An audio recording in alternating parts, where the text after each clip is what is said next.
എവിടെയാടി സുരേഷ്? ഇവിടെയില്ല. ആരാ? നിന്റെ ആങ്ങള് സുരേഷിന് ഞങ്ങളുടെ പെങ്ങളോടൊരു പ്രേമം, അതങ്ങോട്ട് മറക്കാൻ പറഞ്ഞേക്ക്.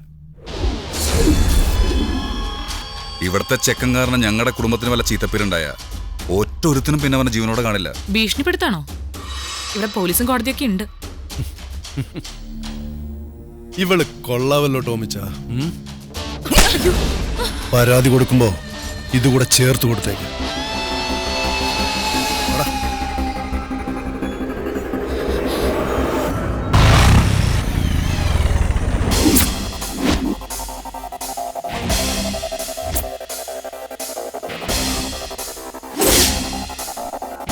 നിനക്കെന്താടാ ഇവിടെ കാര്യം? നിങ്ങളുടെ പെങ്ങളെ സ്നേഹിച്ചതിന്റെ പേരിൽ സണ്ണിയച്ചനും ടോമിച്ചനും എന്റെ വീട്ടിൽ ഒന്ന് പ്രശ്നം ഉണ്ടാക്കിയെന്ന് ഞാൻ അറിഞ്ഞു. ഓഹോ, അത് ചോദിക്കാൻ വന്നതാണോ? പിന്നെ ചോദിക്കണ്ടേ? ഒരേ ഒരു പെങ്ങളുടെ പേരിലുള്ള കോടികളുടെ സ്വത്ത് കൈയടക്കി വെച്ച് അവളെ കെട്ടിച്ചേക്കാൻ പോലും കൂട്ടാക്കാതെ പൊന്നുപോലെ സ്നേഹിക്കുന്ന ആങ്ങളമാരുടെ കോപ്രായമായിട്ട് വേണമെങ്കിൽ എനിക്കിതിനെ കണക്കാക്കാമായിരുന്നു. പക്ഷേ എൻ്റെ പെങ്ങളുടെ കരണത്തടിച്ചതിന് ക്ഷമിക്കാൻ എനിക്ക് പറ്റുമോ? പറ്റില്ല. അതങ്ങ് തിരിച്ചു തന്നില്ലെങ്കിൽ അവളുടെ ആങ്ങളെന്ന പോസ്റ്റിലിരിക്കാൻ എനിക്ക് യോഗ്യതയില്ല.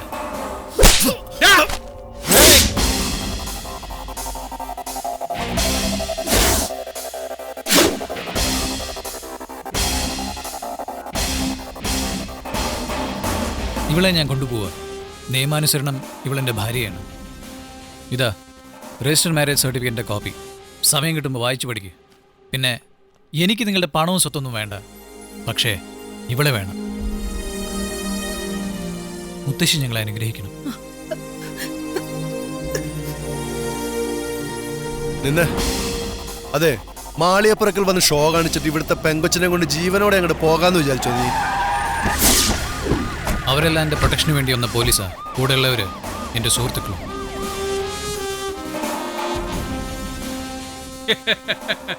എടാ സണ്ണിച്ച, ഇവക്ക് ഇഷ്ടമാണെങ്കിൽ ഇറങ്ങി പൊക്കോട്ടടാ, തടയാൻ നിൽക്കണ്ട. ചെല്ലുമോളെ, പോയി സന്തോഷമായിട്ട് ജീവിക്കേ. ചെല്ലേ.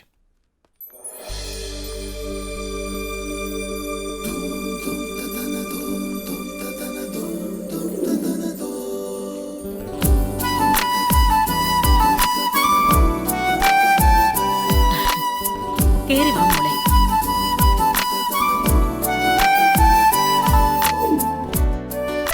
നീ വിഷമിക്കേണ്ടടി. നിന്റെ കല്യാണം നാടറിയിച്ച് ഗംഭീരമായിട്ട് നടത്താം. പോടാ.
കൊലയ്ക്ക് ഉപയോഗിച്ച ആയുധങ്ങളോ കൊലയാളിയോ കണ്ടെത്താൻ പോലീസിനോ ക്രൈംബ്രാഞ്ചിനോ ഇതുവരെ കഴിഞ്ഞിട്ടില്ല.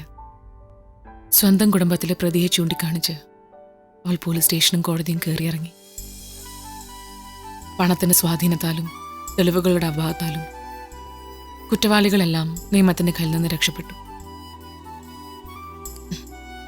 അവളെ തിരിച്ചു കൊണ്ടുപോകാൻ അവളുടെ ആംഗ്ലമാർ കുറെ ശ്രമിച്ചു. പക്ഷെ അവളെ കൂട്ടാക്കിയില്ല. കല്യാണം കഴിഞ്ഞ പെണ്ണ് താമസിക്കേണ്ടത് ഭർത്താവിന്റെ വീട്ടിലാണെന്ന് അവൾ ഷാഠ്യം പിടിച്ചു. ഉപേക്ഷിക്കരുതെന്ന് ഞങ്ങളോടും.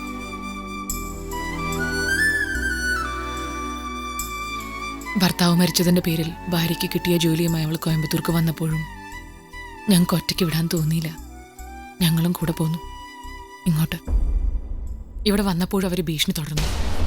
അന്ന് ഹൈവേയിൽ വെച്ച് ഒരാൾ പ്രശ്നം ഉണ്ടാക്കിയില്ലേ, അത് ഇവളുടെ ഒരു ആംഗ്ലയാണ്. ഇവളെ വിട്ടുകിട്ടാൻ ജീവിതത്തിൽ ദുരന്തങ്ങളും ദുരിതങ്ങളും മാത്രമേ ദൈവം അവൾക്ക് കൊടുത്തിട്ടുള്ളൂ. ദയവ് ചെയ്ത് അവളെ മറക്കണം ഇനിയെങ്കിലും.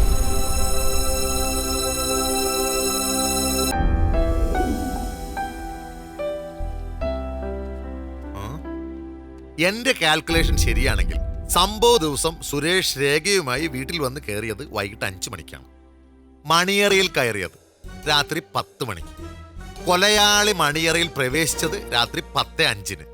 സുരേഷ് കൊല്ലപ്പെടുന്നത് രാത്രി 10:10. ഇതിൽ നിന്നും നമുക്ക് എന്ത് മനസ്സിലാക്കാം? അതായത് മണിയറയിൽ കയറിയ സമയവും കൊല്ലപ്പെട്ട സമയവും വെച്ച് നോക്കുമ്പോൾ ഒരു കാര്യം ഉറപ്പാ. അത് എന്താണ്? അതെ, ഒന്നും നടന്നിട്ടില്ല. അവര് തമ്മിൽ ശാരീരിക ബന്ധമൊന്നും നടന്നിട്ടില്ല. ഒന്ന് പോടോ കഴുത പറഞ്ഞു. പോയിനി അതിന്റെ പേരിൽ കല്യാണം മുടങ്ങണ്ടെന്ന് വെച്ച് പറഞ്ഞാണേ. ദേവാ, താൻ എന്ത് പറയുന്നു? നമ്മൾക്ക് ഇഷ്ടം കൂടിയിട്ടേ ഉള്ളൂ, ഒട്ടും കുറഞ്ഞിട്ടില്ല. നമ്മൾക്കൊന്ന് സംസാരിക്കാൻ പറ്റുമോ ആ രേഖയോട്?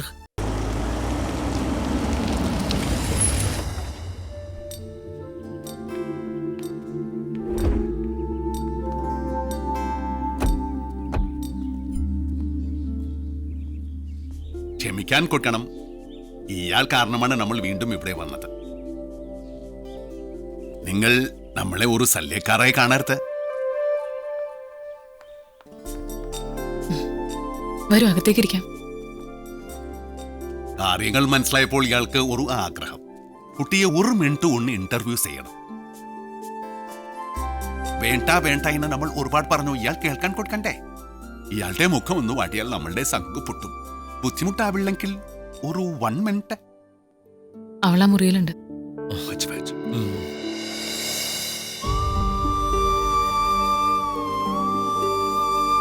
രേഖ,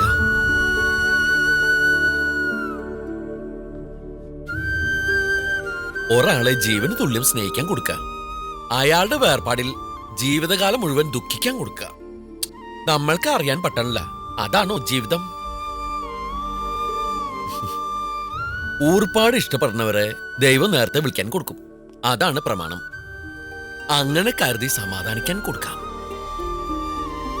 ഒന്നും അറിയാതെ നമ്മൾ പിന്നാലെ വരാൻ കൊടുത്തു. ഇപ്പോൾ എല്ലാം അറിഞ്ഞിട്ട് നമ്മൾ സോയിക്കാൻ കൊടുക്കാണ്. നമ്മൾക്ക് ഒരുമിച്ച് ജീവിക്കാൻ കൊടുത്തൂടെ? മനസ്സ് നിറഞ്ഞ ഇഷ്ടം ഒരു ജന്മത്തില് ഒരാളോട് തോന്നുള്ളൂ, അത് നമ്മൾക്കറിയാം. നമ്മളുടെ കാര്യത്തിലും അങ്ങനെയായിപ്പോയി. രേഖ, നമ്മൾ സുരേഷിനേക്കാളേറെ തന്നെ സ്നേഹിക്കാൻ കൊടുത്തോളാം. നമ്മൾക്ക് ഇന്നൊരു മറുപടി തരണം. ഇനിയും തനിക്ക് നമ്മളെ ഇഷ്ടമായില്ലെങ്കിൽ പറഞ്ഞാൽ മതി, നമ്മൾ പോകാൻ കൊടുക്കാം. ഈ ജന്മം നമ്മളും ഇങ്ങനെയൊക്കെ തന്നെ ജീവിച്ചു തീർക്കാൻ കൊടുക്കാം. എന്താണെന്നും പറയാൻ കൊടുക്കാത്തത്? എന്തെങ്കിലും ഒന്ന് പറയാൻ കൊടുക്കൂ. അവള് സംസാരിക്കില്ല. ഓ, അങ്ങനെ വാസി പിടിക്കരുത് ദേവാ. അവള് ജന്മനാ സംസാരിക്കില്ല. എന്ന് വെച്ചാൽ ഊമയാ?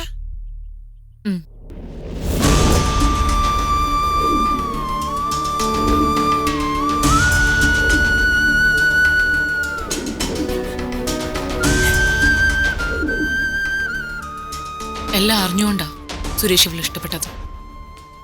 നിങ്ങൾക്ക് ഈ കാര്യമൊക്കെ അറിയാമെന്നാ ഞാൻ കരുതിയത്.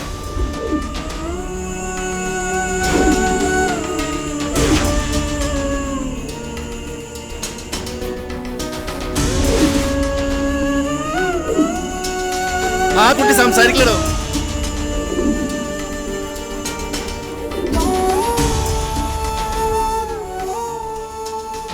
तू बोलता है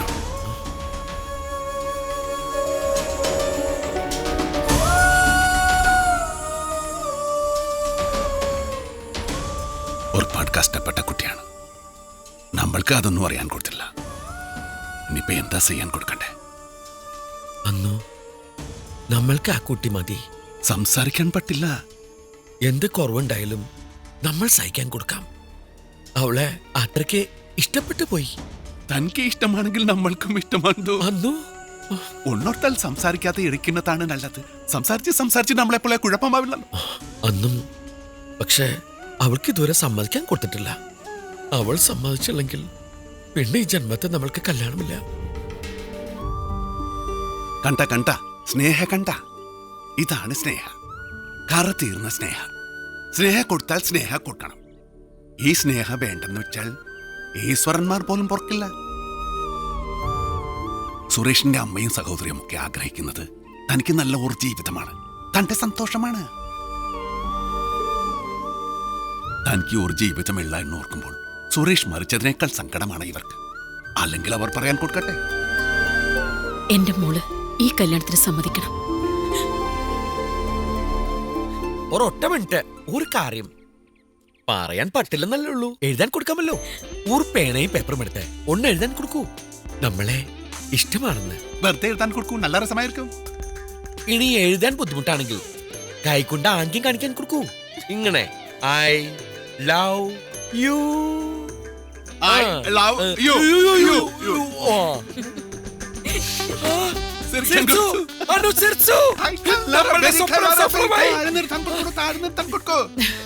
ഒരു കാര്യം പറയാനുണ്ട്. വർദ്ധിക്ക് ഉറപ്പിച്ചല്ലേ? നാടകം പറഞ്ഞു.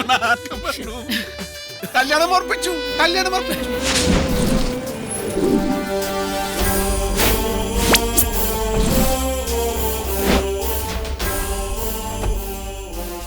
നമസ്കാരം. നമ്മൾ രാജരാജ കമ്മത്ത്. നമ്മൾ ദേവരാജ കമ്മത്ത്. വിവരങ്ങളൊക്കെ കത്ത് വഴി എന്റെ മോൾ എന്നെ അറിയിച്ചിരുന്നു. നമ്മൾ മുത്തശ്ശിയുടെ അനുഗ്രഹം വാങ്ങിക്കാൻ വന്നതാണ്. നന്നായിരിക്കണം. അവളുടെ മനസ്സ് മാറ്റിയെടുത്ത് ഒരു ജീവിതത്തിലേക്ക് കൊണ്ടുവന്ന എന്റെ മോന് 100 പുണ്യം കിട്ടും. ഈ മുത്തച്ഛിക്ക് ഒരു ആഗ്രഹമുണ്ട്, അവളുടെ കല്യാണം നേരിലൊന്ന് കാണണമെന്ന്. മുത്തശ്ശിയുടെ കൺമുന്നിൽ ഈ മുറ്റത്ത് വെച്ച് നമ്മൾ കല്യാണം നടത്തും. അതാണ് ആ വില്ലന്മാരെ ക്ഷണിക്കാൻ കൊടുക്കാൻ.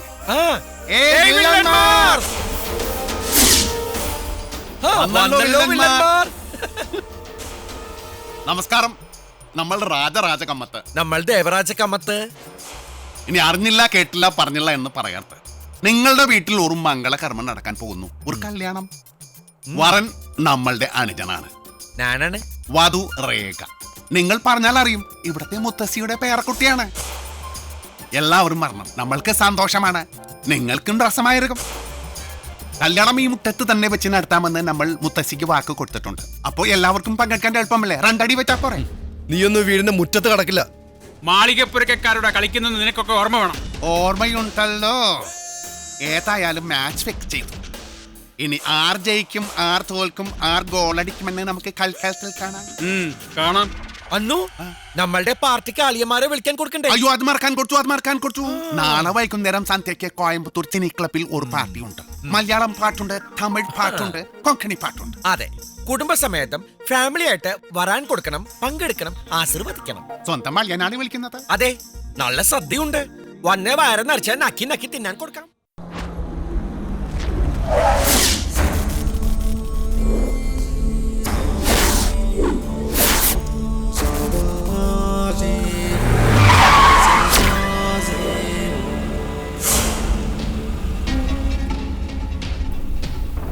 നമസ്കാരം. സോറി, നിങ്ങളുടെ കല്യാണ പാർട്ടിയിൽ പങ്കെടുക്കാൻ നമ്മൾക്ക് പറ്റിയില്ല. ഇനിയിപ്പോ കല്യാണത്തിന് പങ്കെടുക്കാൻ പറ്റുമോ ഏട്ടാ? അതിനു മുമ്പേ കല്യാണച്ചക്കൻ കൊല്ലപ്പെടില്ലേ?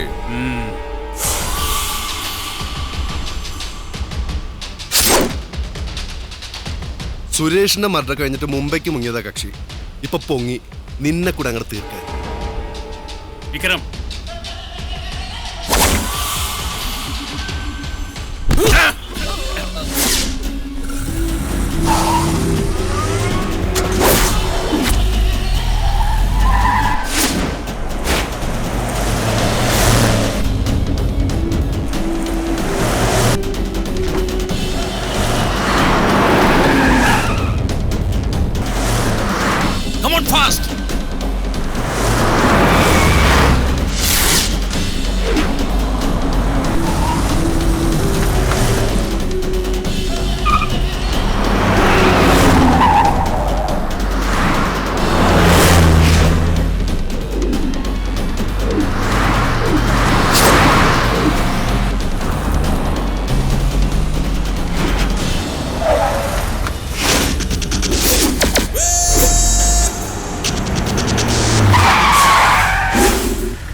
ഏട്ടന്മാർമാരെ അനിയന്മാർമാരെ നിങ്ങൾക്ക് നമ്മളുടെ നമസ്കാരം. നമ്മളെ ഇവിടെ നിങ്ങൾ പ്രതീക്ഷിച്ചില്ല അല്ലേ? അതാണ്, നമ്മൾ പ്രതീക്ഷിക്കാത്ത സ്ഥലത്ത് എപ്പോഴും ഉണ്ടാകും. നിങ്ങളുടെ വീട്ടിൽ നമ്മൾ കല്യാണം ക്ഷണിക്കാൻ വന്ന ആ നിമിഷം മുതൽ നിങ്ങളുടെ ഒരു ആക്രമണം നമ്മൾ പ്രതീക്ഷിക്കുന്നുണ്ട് അല്ലേ ബാവ? അതെ, ഈ രാത്രി നമ്മളെ ഒറ്റയ്ക്ക് വിട്ട് നിങ്ങൾക്ക് അവസരം ഉണ്ടാക്കി കൊടുത്തതും നിങ്ങളെ നമ്മളെ ഗോഡൌണിൽ എത്തിച്ചതും ഈ അന്നൂന്റെ ബുദ്ധിയാണ്. കേരള പോലീസുകാരന്മാരും കേരള ക്രൈംബ്രാഞ്ചുകാരന്മാരും കഞ്ഞ് ശ്രമിച്ചിട്ടും കിട്ടാത്ത സുരേഷിന്റെ കൊൽപ്പാത്തിക്ക ഇയാളെ ഇനി വീണ്ടും ഒരു കൊൽപാതകത്തിന് ഇറക്കുമെന്ന് നമ്മൾ വെറുതെ ഊഹിക്കാൻ കൊടുത്തു. വിക്രം ഛേത്രി എന്ന ഈ പറയുന്ന ആളുടെ പേര്, മേലുള്ള സമാച്ചന്റെ പേര്, അമ്മയുടെ പേര്, വീട്ടു നമ്പർ എല്ലാം നമ്മൾക്ക് കേരള പോലീസുകാർ തരാൻ കൊടുത്തു, വെറുതെ കൊടുത്തു. അറഗോപി നമ്മൾ കാമത്മാരുടെ കൊനിച്ചു നിർത്തി മുച്ചുള്ള ഇടി ഇവിടെ ആരും കാണാൻ കൊടുത്തിട്ടില്ല. ഇവിടെ കാണാൻ കൊടുക്കണ്ട. പിന്നെ കാണാൻ കൊടുക്കണം. ആദ്യം താൻ അടിക്കാൻ കൊടുക്കണോ അതോ നമ്മൾ അടിക്കാൻ? നമ്മൾക്ക് സേർന്നടിക്കാൻ, അടിച്ച് സമ്മതിയാക്കാൻ കൊടുക്കണോ അതോ ചട്നിയാക്കാൻ? നമുക്ക് പരിപ്പെടുക്കാൻ കൊടുക്കാൻ. അപ്പോൾ നമ്മൾ രണ്ടുപേരും ഒരുമിച്ച് അടിക്കാൻ നല്ല രസമായിരിക്കും. പിന്നെ വെറുതെ അടിക്കാൻ കൊടുക്കാം. താൻ പോയി റെസ്റ്റ് എടുത്തോ.